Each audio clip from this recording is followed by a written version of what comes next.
British Advanced Pain Clinic, Noppimayam Surgery Duram. For appointments 9155515563. Namaste, welcome to I Dream Inside Politics with Kavita.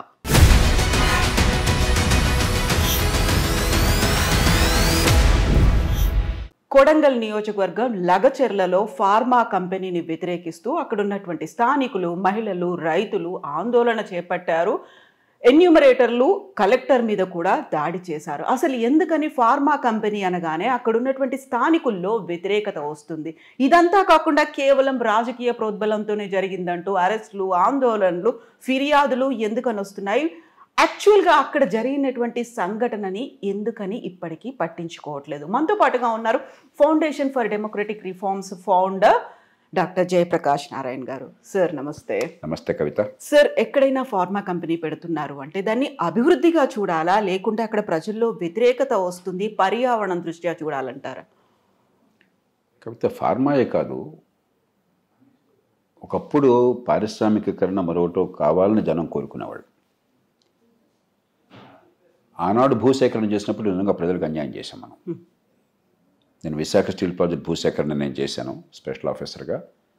1100 రూపాయలు ఎకరాకి ఇచ్చింది ఆనాడు. ఏ year sir ఇది? 1984-85లో 1100 రూపాయలు. అది పల్ల భూమి అయితే 2200 రూపాయలు.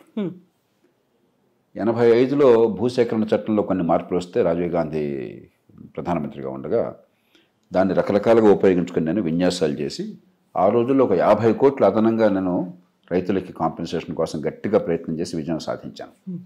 అది గొప్ప రికార్డు దేశ చరిత్రలో. 50 కోట్ల రూపాయలు అదనంగా భూసేకరణకి ఇవ్వటం అన్నది. ఆనాడేమో రైతులకు అన్యాయం భయంకరంగా జరిగేది. ఇప్పుడేమైందంటే అసలు భూమిని సేకరించడం అసాధ్యమైపోతుంది. భూమి సేకరణకి ప్రజలు చాలా వ్యతిరేకంగా ఉన్నారు. ఎందుకని? భూమి సేకరించినప్పుడు ఎవరి భూమి పోతుందో వాళ్ళు నష్టపోతున్నారు.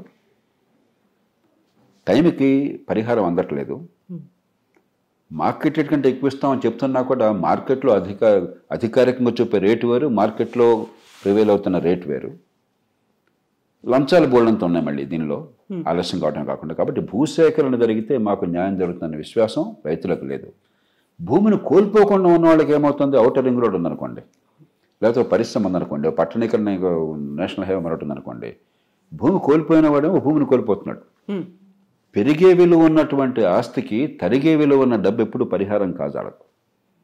ఆస్తి విలువ పెరిగిపోతుంది, ఎప్పుడు డబ్బు విలువ తగ్గిపోతుంది. ఎప్పుడైతే డబ్బుతో ఆస్తిని మనం కొనే ప్రయత్నం చేసామో దానిలో ఇంత గందరగోళము, ఇంత ఆలస్యము, ఇంత అవినీతి, ఇంత పక్షపాతం, ఇవన్నీ రోజు మనకు తెలుసు పరిపాలన ఉందో.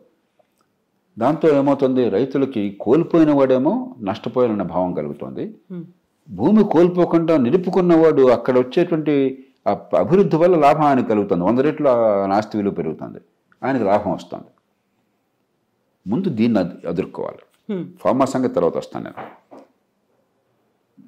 ఇరిగేషన్లో ఇది కొంచెం కష్టం. ఎందుకంటే ఇరిగేషన్లో పెద్ద ఎత్తున భూసేకరణ కావాలి ప్రాజెక్టు ముంపు భూమికి.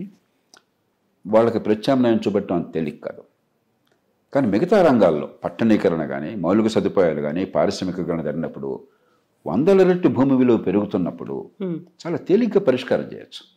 బలవంతంగా చట్టం ప్రకారం భూసేకరణ చేయడం కాకుండా వాళ్ళని ఒప్పించి ల్యాండ్ పూలింగ్ చేసి భూమిలో జరిగే అభివృద్ధిలో వాళ్ళని వాటా ఇవ్వండి. వాళ్ళకి స్టేక్ హోల్డర్స్ చేయండి. ఉదాహరణకి 1 ఎకరం కావాలంటే 2 ఎకరాలు మనం సేకరించామనుకోండి. 2 ఎకరాలు సేకరించిన తర్వాత ఎకరం భూమి, నేను చెప్పేది అగ్రిగేట్గా, ఆ భూమిని ఉపయోగించుకుని ఇంకో ఎకరాన్ని అభివృద్ధి చెందిన తర్వాత వాళ్ళకి కేటాయించామనుకోండి. మళ్ళీ తిరిగి ఎవరు భూమిని కోల్పోయారో ఎకరాకి 2 ఎకరాలు ఇచ్చినట్టయితే 1 ఎకరం తిరిగి వెళ్తుంది. వాళ్ళకి పెట్టామనుకోండి, ఈ లోపల ల్యాండ్ వాల్యూస్ చాలా రెట్లు పెరుగుతాయి. అందరికీ అది అర్థమవుతుంది.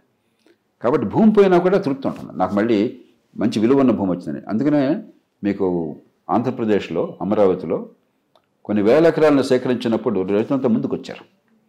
ఎందుకని? పోనీ ఇవాళ 4 లక్షలు 5 లక్షలు భూమి విలువ ఉన్నా కూడా రేపొద్దున కోట్ల రూపాయలు చేసేటువంటి ఆస్తి మాకు వస్తుంది అని చెప్పని ఆ ల్యాండ్ పూలింగ్ బలవంతంగా సేకరించటము, మరి బలం ఉన్నవాడిది వదిలేయటము, అలైన్మెంట్ మార్చి బలం లేని వాడిది సేకరించడము, సేకరించిన తర్వాత వాడికి ఏం ప్రత్యేకంగా భవిష్యత్తుని తెలియకపోవటము, కొంత డబ్బులు వచ్చినా కూడా డబ్బులు వాళ్ళు ఖర్చు అయిపోతాయి, ఏం చేయాలో కూడా తెలియదు. ఇలా ఉన్నంతకాలం ఈ సమస్యలు పెరుగుతుంటాయి. కాబట్టి మనం ఉన్న కొద్దికి బలవంతపు సేకరణ, నిర్బంధ సేకరణ కాకుండా ల్యాండ్ పూలింగ్ సిస్టమ్ ద్వారా పెరిగే విలువ ఉన్నటువంటి భూమిలో వాటా వచ్చేట్టుగా ఏర్పాటు చేస్తే భూసేకరణ సులభం అవుతుంది. ఆ పద్ధతి మార్చాలి, విశ్వసనీయత ఉండాలి. ఇవాళ ప్రభుత్వ యంత్రాంగం మీద నమ్మకం చాలా తక్కువ చాలామందికి. ఎందుకంటే టైంకి డబ్బులు రావు, ఇచ్చే కాస్త డబ్బులు కూడా, లంచాలు లేకుండా డబ్బులు ఇవ్వరు, రకరకాలుగా జాప్యాలు చేస్తారు. ఇవన్నీ పోయి విశ్వసనీయత ఉన్నటువంటి భూసేకరణ కావాలి. ఇక రెండోది, ప్రత్యేకంగా ఫార్మా సెక్టర్లో కొన్ని సమస్యలు ఉన్నాయి. మనం గతంలో పటాన్ చెరువు చూసాం, మీకు గుర్తుందో లేదు, 15-20 ఏళ్ల క్రితం కూడా రోజు చర్చ అదే. అక్కడ ఫార్మా సెక్టర్, హైదరాబాదు IDPL ఇక్కడ ఉండటం చేత ఫార్మా ఇండస్ట్రీ ఇక్కడ పెద్ద ఎత్తున వచ్చింది ఈ దేశంలో. కానీ ఈ ఇంటీరియర్లో ఉన్నటువంటి భూమి ఫార్మా ఇండస్ట్రీకి అంత అనుకూలమైనది కాదు. ఎందుకంటే ఎఫ్లూయెంట్ ఉంటుంది. ఒకటి, ఎఫ్లూయెంట్ ట్రీట్మెంట్ సరిగ్గా జరగలేదు, నిబంధనలు సరిగ్గా పాటించలేదు, ఎన్ఫోర్స్ చేయలేదు. పొల్యూషన్ కంట్రోల్ బోర్డు మీద నీకు పేర్లు చెప్తాం, కానీ వాస్తవానికి సరిగ్గా జరగలేదు. దాంతో భూగర్భజలం కలుషితం కావటం, లేకపోతే మరి ఎయిర్ పొల్యూషన్ వచ్చేసి మనకి జబ్బులు రావటం, ఇవన్నీ చాలా సందర్భాల్లో మనం చూసాం. మరి కెమికల్ ఇండస్ట్రీ ఉదాహరణకి మరి భయంకరమైనది మీరు చూస్తే భోపాల్ గ్యాస్ ట్రాజడీ మనందరికీ తెలుసు. మిథైల్ ఐసోసైనేట్ వల్ల కొన్ని వందల మంది మరణించారు, కొన్ని వేల మంది మరి జీవితాలన్నీ నాశనం అయిపోయినాయి. అది ఉన్నప్పుడు భయం సహజం. దానికి పద్ధతులు ఉన్నాయి, ఇప్పుడు కూడా ఎన్ఫోర్స్మెంట్ సరిగ్గా చేయడానికి పద్ధతులు ఉన్నాయి. ప్రజల్లో విశ్వాసాన్ని కలిగించి ఏర్పాటు చేయాలి, సరైన స్థలంలో ఏర్పాటు చేయాలి. మూడోది, ఆ ఎఫ్లూయెంట్ ప్రాసెసింగ్ సరిగ్గా జరిగి విష పదార్థాలు భూమిలోకి చేరవు, గాలిలోకి వెళ్ళవని చెప్పి నమ్మకాన్ని కలగజేయాలి. మన దేశంలో గత అనుభవం ప్రకారం ఆ నమ్మకం పెద్దగా లేదు. ఎక్స్పీరియన్స్లు చాలా ఉన్నాయి కాబట్టి ఫార్మా ఇండస్ట్రీని ఎక్కడ అనువైనదో ఆ పొల్యూషన్ని మేనేజ్ చేయడానికి, సమాజాన్ని కలుషితం చేయకుండా, చుట్టూ ఉన్న జీవితాన్ని నాశనం చేయకుండా ఎక్కడ అనువైందో అక్కడ ఏర్పాటు చేయాలి. చాలా స్ట్రిక్ట్ రెగ్యులేషన్ ఉండాలి. ఆ పద్ధతులు అసాధ్యం కాదు. ఉదాహరణకి భోపాల్ గ్యాస్ ట్రాజడీ గురించి చెప్తాను మీకు. ఉదాహరణకి మిథైల్ ఐసోసైనేట్ అక్కడ పెట్టకుండా స్మాల్ క్వాంటిటీ ఉంచారనుకోండి, ఆ చుట్టూ ఉన్న సమాజానికి ఎక్కేలాంటిది ఉంది, అది చాలా ప్రమాదకరమైనది. ఏమైనా ప్రమాదం వస్తే ఈ రకం చర్యలు తీసుకోవాలని ముందుగానే బాగా అవగాహన ఉందనుకోండి, ఆ ట్రాజడీ ఉండేది కాదు. ఒక తడిగుడ్లతో మొహాన్ని కప్పుకొని దాని ద్వారా గాలి పీల్చినట్టయితే మిథైల్ ఐసోసైనేట్ వల్ల జనం చచ్చిపోయేవాడు కాదు. కానీ మనకేమైంది, పారిశ్రామికీకరణలో సామాన్య ప్రజలకు ఏమీ తెలియకుండా అపోహలు పెరుగుతాయి, భయం పెరుగుతుంది, తెలియనితనం వల్ల నష్టం ఎక్కువ జరుగుతుంది ఏమన్నా ప్రమాదం వస్తే. మనం అసలు ప్రజల్ని ఒకప్పుడేమో పట్టించుకునే వాళ్ళం కదా అసలు ప్రజలకి. తర్వాత ఈ పబ్లిక్ హీరింగ్స్ పెట్టారు. పబ్లిక్ హీరింగ్స్లో ఏమైంది, విషయం తెలియకుండా అదిగో పులంటే ఇదిగో తోక, ఒక ఆవేశాన్ని రెచ్చగొట్టడం, కొంతమంది మధ్య దళారీలు వాడి లాభం కోసం చెప్పిన వాడి జనాన్ని రెచ్చగొట్టడం, ఇవంతా కూడా ఒక తమాషా అయిపోయింది. ప్రజాస్వామ్య ప్రక్రియను కూడా భ్రష్టు పట్టిస్తున్నాం. కాబట్టి ఇవన్నీ కూడా సరళీకరించి ప్రజలకు పూర్తి పారదర్శకతతో, విశ్వాసం కలిగే రీతిలో, నష్టం కాదని నమ్మించే బాధ్యత మనది. అది మాటలతో కాదు, చేతులతో ఉండాలి. రెండోది, లొకేషన్ డెఫినెట్గా చాలా ఆలోచించి పెట్టాలి. ఎక్కడ పడితే అక్కడ, ఇక్కడ భూమి ఉంది నా నియోజకవర్గం కాబట్టి పెట్టండి అని చెప్పని అంటాం కూడా సరైనది కాదు. అది అక్కడ ఖచ్చితంగా పొల్యూషన్ని ఇబ్బంది లేకుండా కంట్రోల్ చేసే పరిస్థితి ఉండేట్టుగా సహజ వనరులు చూసుకుని చేయాలి తప్ప ఇష్టం చెడు చేయకూడదు. సార్, అక్కడ బోల్డ్ అని అపోహలు ఉన్నాయి, అనుమానాలు ఉన్నాయి అన్నప్పుడు సరైనటువంటి అవగాహన కల్పించడం ఎంత ముఖ్యమో, ఆ ప్రాంతం వల్ల లేకుంటే అక్కడ వచ్చినటువంటి కంపెనీ వల్ల ఆ ప్రాంత వాసులకి ఎలాంటి సమస్య ఉండదు అని చెప్పగలిగేటువంటి మెకానిజం అన్నారు కదా మీరు. ఇది ప్రతిసారి అది వయలేట్ అవుతోంది, లేకుంటే దానికి ఒక ప్రాపర్ విజిలెన్స్ అనేది లేదు అంటే ఆ రెస్పాన్సిబిలిటీ తీసుకోవాల్సింది ఎవరు సార్? మనకి ఏమవుతుందంటే కవిత, కాగితం మీదేమో చట్టాలు అందంగా పెట్టుకుంటున్నాం. ఈ పబ్లిక్ హీరింగ్స్కి వచ్చి చట్టంలో పెట్టినప్పుడు సంతోషించిన వాళ్ళని అవ్వకండి. కరెక్ట్గా సంవత్సరం గుర్తులేదు నాకు, ఒక 25-30 ఏళ్ల క్రితం పెట్టాం. అప్పటిదాకా పబ్లిక్ హీరింగ్స్ ఉండేవి కాదు. భూసేకరణ చేస్తున్నప్పుడు ఎన్వైరన్మెంటల్ ప్రాక్టీస్ ఉంటుంది, ఏదో పొల్యూషన్ కంట్రోల్ బోర్డు వాళ్ళు చూసుకునే వాళ్ళు, అంతేగాని పబ్లిక్కి సంబంధం ఉండేది కాదు. ఆ తర్వాత చట్టంలోనే పెట్టాం. కానీ మొక్కుబడిగా చేయటం వల్ల ఒకటి, రెండు, రాజకీయం అనేది చాలా వికృతంగా పనిచేయడం వల్ల మరొకటి.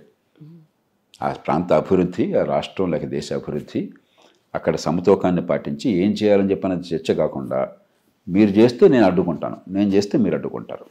ఇదే మనుషులు అధికారంలోకి వస్తే వాడి తీరు మారుతుంది, అధికారంలో బయటకు వెళ్తే వాడి తీరు మారుతుంది. అంటే దీనిలో అసలు వాస్తవాలతో సంబంధం లేకుండా ప్రజల్ని రెచ్చగొట్టడము. కొందరు మధ్య దళారులు కూడా చేరారు ఈ మధ్యకాలంలో, రకరకాల స్వచ్ఛంద సంస్థల పేరుతోనో మరో పేరుతోనో. వాళ్ళంతా కూడా న్యూసెన్స్ వాల్యూ, ఇగో మీరు గొడవ నాకు డబ్బులు ఇవ్వకపోతే నేను గొడవ చేస్తాను అక్కడ జనానంతా రెచ్చగొడతానని చెప్పని ఇట్లా రకరకాలు ఒకటి కాదు. అంటే ప్రభుత్వ యంత్రాంగానికి ప్రజలకి మధ్య అడ్డుగోడ వచ్చేసింది, నమ్మకం తగ్గిపోయింది ఏ పార్టీ ఉన్నా కూడా. ఆ నమ్మకాన్ని మళ్ళీ పునరుద్ధరించాలి.